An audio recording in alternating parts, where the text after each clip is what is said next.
welcome to another edition of UpFront Takes. This is episode 6, and we have one of my former coaches at Nyack High School, Andrew Himmelfarb, goes better by Himmie. Thanks for joining me, and how are you doing? Thanks for having me. Doing well. Excited to chat with you today about a couple topics. Yeah, of course. And for those who don't know Himmie, huge Jets fan. He's basically at every home game. Unfortunately, you missed out on a decent amount this year, but let's get right into it. Let's talk about that Jets season. May not be the worst one to miss out on considering of how bad it was, but overall, other than the poor record that they've had, what have you taken out of this season? Yeah, I think it was probably a good thing to not be at the stadium this year. Would have been worse than previous years, but from a fan's perspective, just typical Jets. Going into it, obviously no one goes into a season to lose every single game, but as the season went on and on, they're set up perfectly for a tank. Get Trevor Lawrence, best college prospect since Andrew Luck, John Elway, Peyton Manning, whichever one you want to compare him to. Right. But I, as a Jets fan, I set my expectations so low every year that if they do anything of relevance, like I get happy. But it was like the reverse this year. It's like, all right, I just, the expectations are so low. They actually went below that. And then they go and like beat a 9-4 Rams team and then win 2 in a row and take themselves out of contention. So, I give credit to the players for showing up every day because no player, ever goes into a season or a game like I'm trying to lose. And that's coming from a former college athlete myself. So my hat's off to the players showing up every day. But, as a Jets fan, it hurts. Yeah. And one of the biggest things for the Jets is who do we want as quarterback in the following season? Of course, we miss out on Trevor Lawrence. Sam Darnold is still there. What would be your way to handle what's going on with this quarterback situation?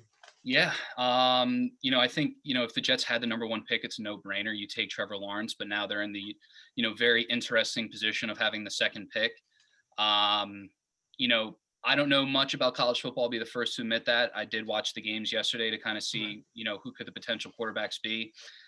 Fields looked phenomenal last night, but, I don't know much about him. Everything that I personally have read and watched on ESPN, whatever it may be, they're saying compare Sam versus these quarterbacks. Are they ready to come in and start week 1, or do you roll the dice with Sam and build around him? I'm of the sense of let's keep Sam now. Right. If you decline the 5th-year option, like the Bears did with Trubisky, make him play out the year, see if he's worth it for another contract. If they decide to do that, either you draft this kid out of Oregon at number 2, get another tackle to protect Sam, or you trade back and just accumulate picks and, start the rebuild. They already got 9 picks this year, 9 picks next year. If they trade the number 2 pick even to a top 5 team, they're going to get multiple first-rounders and second-rounders back, and, that could be multiple weapons to rebuild on both sides of the ball. Yeah, and I think with the Jets, we've seen so much crazy things happen with Sam Darnold as the quarterback of the Jets. I mean, they had a new GM come in, and the GM, Douglas, didn't even hire Gase in the first place. Then he's dealing with injuries this year, and then when he's healthy, Mims and Perriman, they're not around that often as they were for when Flacco was playing. So to me, when I look at it, it's like, let's give him a clean slate. Let's give him a coach who actually deserves to be coaching in the NFL. And I think when you give him that clean slate, it would be like if you traded him, if you moved him to another organization where he got that clean slate. I feel like that's something that Darnold really needs, where he can go into the offseason, there's no drama, and this would be Joe Douglas actually picking the guy he wants, not coming in with someone who was picked before him. Yeah. I mean, you hear it every single time when a new GM comes in. It's like, hey, they want their guy, they want their people. He says all the right things. I think at the beginning of the year, he's like, I'm going to do everything. I think he said it to Darnold's parents. I'm going to do everything to protect your son. Right. I think he said all the right things, done the right things. He kind of did a Band-Aid offensive line with who he signed. But, I think if he thinks that, Sam Darnold is not, the future, then as a Jets fan, I think Joe Douglas is the first competent general manager that we've had, Right. Since Tannenbaum, and that's not saying much. Yeah, but, exactly. I think everybody can agree, or everybody's fingers are crossed that Gase is going to be fired and have to find his own way home at a Foxborough on Sunday. But assuming a new head coach is coming in, if the head coach is like, yeah, I want Sam, and that's Joe Douglas's, viewpoint as well. I mean, I'm all for it if, Joe Douglas says, hey, it's Fields, it's the kid out of Dakota, or the kid out of BYU. Like, he's the football guy. The Jets haven't had a Right. football guy as a GM in the front office, and who knows how long. And it's been these salary cap guys, or Mhm. these statistical guys. Joe Douglas is a football guy. He's a former player. He's learned from the GM out of Baltimore. He learned in Philadelphia. So I- I've never had the chance to believe in a GM as a Jets fan, but he's done the right things. He didn't spend the salary cap. He kept it around, and now they're in one of the best situations where the salary cap's going to drastically drop, and they can go and attack these free agents that like they're saying Juju Smith is going to be a salary cap cut from the Steelers. Where, Exactly. hey, the Jets can go and get him. They can go get Allen Robinson. These teams that are already pushing at the top of the salary cap situation, they're going to have to. They're not going to be able to sign these players, and it puts Joe Douglas in a position, whether it's Sam Darnold or a rookie quarterback, to build some weapons. Yeah, and when I look at the roster, I don't think the Jets had anywhere near a playoff roster. But how many times did we see this season where they could have easily won maybe 4, 5, or 6 games just because they blew these fourth quarter leads? And I think the new coach isn't coming in with a broken roster. You have pieces like Becton. You have a couple good secondary pieces. You still have Sam Darnold, who I think at least 10 teams in football would love to have him as their quarterback. So my question to me is, do you have any sort of preference or any guys that first thought of your mind that you would want to be the next coach of the Jets? Yeah, I mean, for my opinion on my side of things, I don't want a recycled head coach. We've gone down that path. Gase. We took a shot with Bowles, didn't work out. Right. I think killing two birds with one stone, stealing the offensive coordinator out of Buffalo. Get Yeah. him away from Josh Allen, and make him the Mhm. head coach in the same division. He's got pedigree. He worked for Saban and Belichick. Right. Dable. His name was skipping my mind, but Dable sounds like could be a good fit. But the Jets are going to be second fiddle, or third, fourth, or fifth behind the Jaguars, and some other spots that are going to be open because the Lions have Stafford, the Falcons have Matt Ryan, and a team ready. Their record doesn't show it, but they have a team ready to win, where those coaching jobs might be more attractive. But in my opinion, I think it should be either Dable or Smith out of Tennessee. Right. Look what he did with Tannehill once he got away from Adam Gase. It could be the same thing. Hey, if Sam's our guy, let's bring in the guy from this. If we can bring in the Arthur Smith from Tennessee, so maybe he can resurrect Sam Darnold, who's 23, Tannehill's Right. 32. Maybe he can change Sam, and we do have our franchise quarterback, but I don't want a recycled head coach. All respect to like the Marvin Lewises of the world, but those guys are so far removed, and I don't think they can connect with these younger players. Go after those hot offensive coordinators, or I keep hearing about the Fitzgerald out of Northwestern. He's got that Right. CEO mentality where it's not I have the offense, defense, you do your thing. They need a CEO type of coach versus someone who's only segued into one part of the game. My opinion, go after a coordinator. I think that's the best way to go about it. It's shown to work, and those would probably be my top two choices. Yeah, and I think Smith is a great guy to bring in. The Tennessee offense is a perfect example of him turning garbage into something special. It helps when you have a guy like Derrick Henry, but still, you got to be able to throw the ball too, and that's Right. what he's done there. I think of Joe Brady, and I kind of see a similar, like Sean McVay, another young guy that could come in here, and like he didn't have the pedigree, and McVay didn't have a pedigree either, but at the same time, I'm trying to think like the Jets, trying to think like the Johnsons, how they would want to do something a little unorthodox, little outside the box, especially after they went sort of inside the box when they selected Adam Gase. I think any type of offensive minded coach would be a perfect fit because the defense hasn't been bad, but it hasn't been great either. I think Greg Williams leaving improved the defense quite a bit. Absolutely. And I think if you can get an offensive minded head coach in there, it'll help out big time because it's just simple math. The less your defense is on the field, the less points you're going to give up. Yeah, Agree with 100%. I mean, I heard a lot about the guy Brady. He changed Joe Burrow from a second or third day pick into obviously the number one pick. right. And the Panthers offense. I mean, their record doesn't show it, but you know, our boy Robbie Anderson, who Douglas didn't sign, Right. he's slowed down the last couple of weeks, but he was putting up 100 yards a game. Teddy Yeah. Bridgewater, he's still working his way back. I still don't think he's never going to be 100% before his, his injury, but he's worked with Bridgewater. He's got the highest, completion percentage in his career. I think he's leading the NFL, and I feel like that's too far out of the box for the Johnsons. That's true.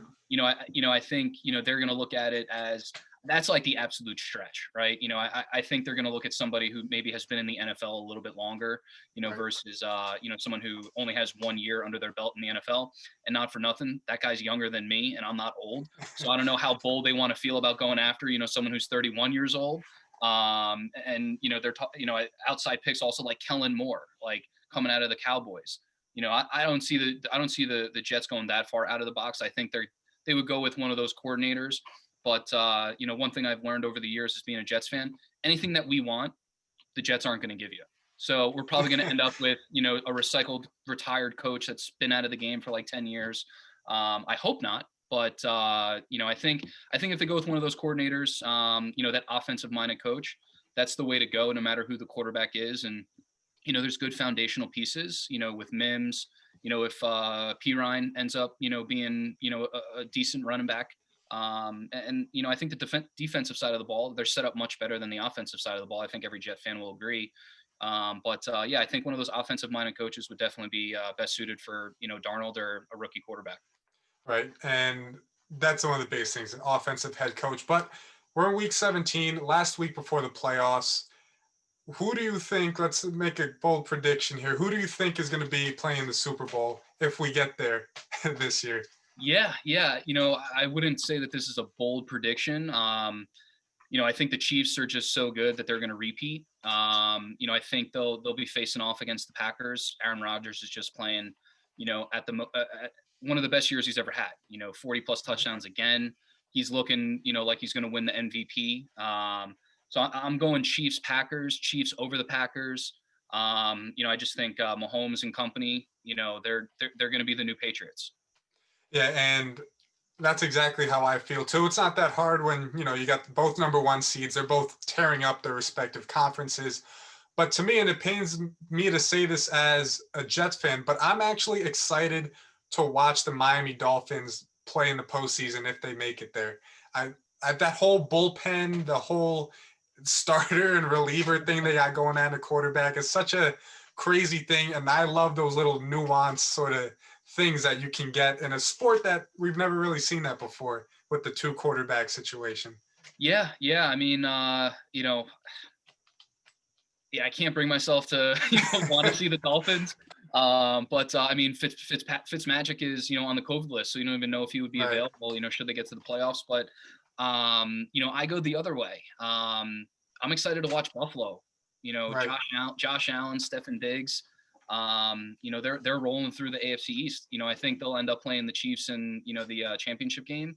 I think Father Time might be catching up with Big Ben. I don't think they're going to go much further into the playoffs, and I'm excited. I like watching Josh Allen.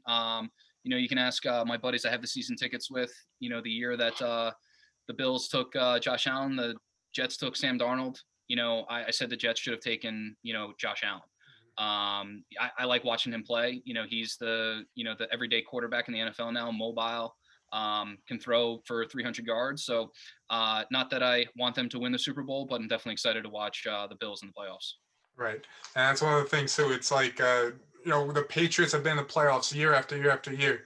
And we think the 1 year Jets fans don't have to watch them in the playoffs. Now we got to watch two other division rivals in the postseason. But, they're both very interesting, exciting teams to watch. But let's get one baseball question in here before I ask you one more after this.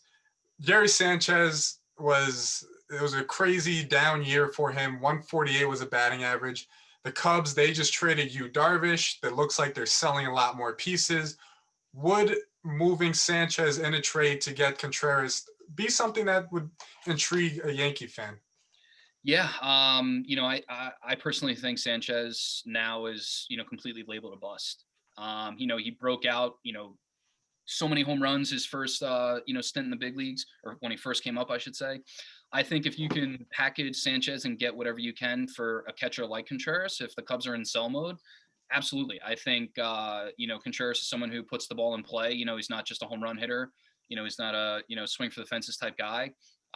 He's a good defensive catcher. I think every Yankee fan will agree that whether it's Austin Romine, who's no longer with them, or Higgyosha, he plays better than Sanchez behind the plate. So if they can package Sanchez with whoever for Contreras, as long as they're not giving up top prospects, I think that's a good move. But the Yankees' number one priority before even thinking about Sanchez is they got to re-sign DJ LeMahieu. He's the best overall player. Top 5 MVP candidate. Every year he's been with the Yankees. That's got to be number one priority. But I'm all for getting rid of Sanchez if they can get something in return. Yeah, you think they're gonna be able to get DJ back in the Yankees uniform? Yeah, I think at the end of the day, his versatility, being able to play multiple positions, the fact that he's like the only guy that hits over 300, and I know that's not the way baseball's played anymore. As much as I hate to say it, he's an all-around baseball player. It's not my money, so what do I care? Exactly. Yeah, give him another year and 25 mil. I don't care. But I think at the end of the day, the Yankees will figure out a way to get it done because he's only been here for 2 years, but honestly, he's kind of the heart and soul of the Yankees now. Right, and that sounds how I sound with Steve Cohen and the Mets. It's not my money, so go and sign Bauer, go and sign Springer, get LeMahieu too, all these guys. But yeah, I think the Yankees, they got to get LeMahieu back in the Yankees uniform because he's not that 300 hitter with just like 10 home runs that he used to be in Colorado. He is a legitimate all-around power, contact. He can do it all with the bat, and that's something that the Yankees really need. And we saw that in the 2019 postseason. We saw that in 2020 when he got those big base hits against the Indians. That's an absolute big bat that you need in the lineup. 100%. I mean, myself growing up playing ball, it's put the ball in play and figure it out. It's what I taught you when we were when I was coaching you. And nowadays it's the analytics say, all right, well, we can swing for the fences and that's what's gonna win games. But you know what? That doesn't work in the playoffs because good pitching is always going to beat good hitting. And if you're always swinging for the fences, the top pitchers in the game are always going to shut down the power hitters, which frankly, that's all the Yankees have besides DJ LeMahieu. Yeah, I mean, everybody else is a power hitter. I was going to say Gleyber Torres, but, he kind of fell off last year, even though it was a shortened season. But, I mean, they got to get, he's got to be there. And you know what? Stevie Cohen, I'm all for it. When the Mets have players and the Mets are good, it's better for baseball. It's better for New York. It brings back the rivalry between the Yankees and the Mets, whatever it may be. So go and get Bauer, jack up the price for the Yankees to get DJ LeMahieu. I don't care. Not my money, not your money. Let's get DJ back in the right pinstripes, not, over in Queens. Well, I think first of all, I think we could talk about hitting on a just 15-minute segment alone, or we could talk about what the Yankees and Mets want to do alone. But last question before we end it here. First question, it's two-parted. How many Jets games have you attended in your lifetime? Oh, wow. So I've been a season ticket holder since 2012. Mm-hmm. I would say I've been to every home game except for, less than 5 for, whatever reason it may be.